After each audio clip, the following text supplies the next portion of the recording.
Excerpt adapted from O Pioneers by Willa Cather. One January day 30 years ago, the little town of Hanover, Nebraska, was trying not to be blown away. A mist of fine snowflakes was curling and eddying about the cluster of low, drab buildings huddled on the gray prairie. The main street was a deeply rutted road, now frozen hard.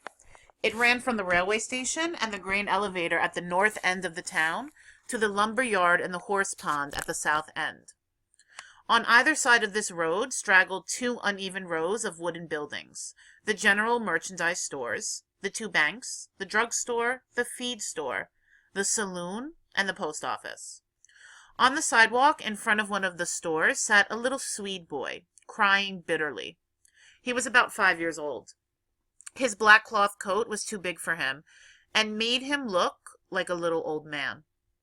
His cap was pulled down over his ears, and his nose and chubby cheeks were chapped and red with cold.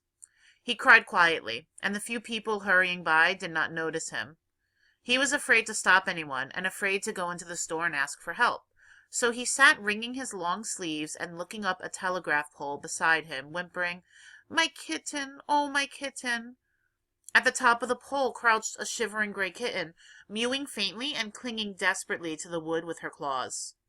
Her master was a little country boy, and this village was a strange and perplexing place to him, where people wore fine clothes and had hard hearts.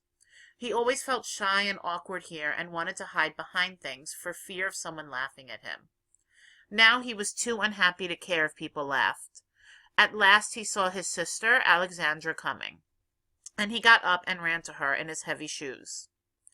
His sister was a tall, strong girl, and she walked rapidly and resolutely, as if she knew exactly where she was going, and what she was going to do next.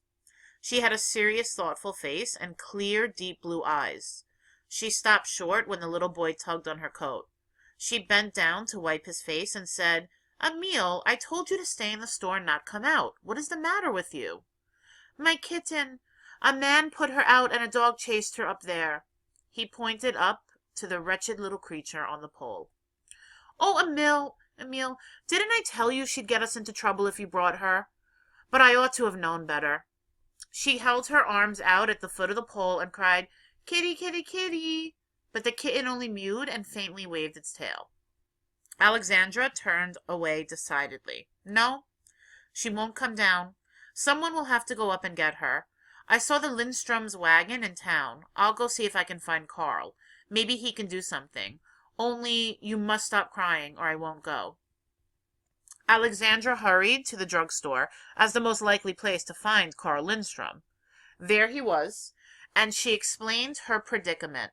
So Carl followed her to the corner, where Emile still sat by the pole. "I'll have to go up after her, Alexandra. I think they have some spikes I can strap on my feet at the depot." Carl thrust his hands into his pockets, lowered his head, and darted up the street against the north wind. He was a tall boy of 15, slight and narrow-chested. Carl returned and called out, "Catch me if I fall, Emile," as he began his ascent. Alexandra watched him anxiously. The kitten would not budge an inch, and Carl had to go to the very top of the pole. Even then it was difficult to tear the kitten from her hold. When he reached the ground, he handed the kitten to her tearful master. "Now, go into the store and get warm, Emile."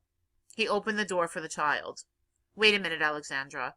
Why can't I drive for you as far as our place? It's getting colder every minute. Have you seen the doctor?" "Yes.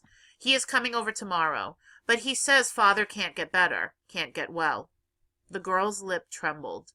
She looked fixedly up the bleak streak, as if she were gathering her strength to face something, as if she were trying with all her might to grasp a situation that, no matter how painful, must be met and dealt with somehow.